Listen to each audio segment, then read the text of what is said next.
Okay, now here's a preview. I didn't put any of these on the assignment, okay, but this is a preview of what's to come. You have x squared, so there's two answers, but that is x is in a parentheses. So what I use if the x is confined in a parentheses, this is my preferred method. I like to replace that x minus 4, okay, with a q. So I got q, there's a 7 in front, it's to the second power minus 18 equals 10. Now I use like terms. I add the 18, and then I have a 7 in front, so divide by him. Q to the second equals 4, square root, and 4 happens to be a perfect square. In all these Q problems, I made it perfect squares, so that's plus or minus 2. Now, here's how you solve for x, okay? You kind of separate it.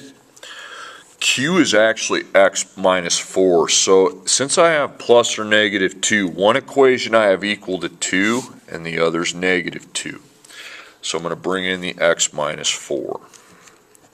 And then I solve each one. It's like the absolute value problems. I get 6, and I get 2. Okay, those two. Okay, next problem. Again, there's two answers, but since the x is this is in vertex form, I need to use q.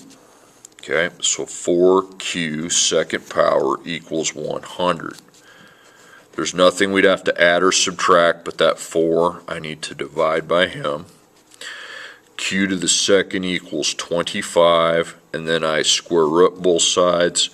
25 is a perfect square, so it's plus or minus, and then 5. But that's not the answer, because I'm solving for x, not q. So I can be equal to 5 or negative 5. And then I put x minus 1. So plus 1, I get 6. Plus 1, x is negative 4. Okay.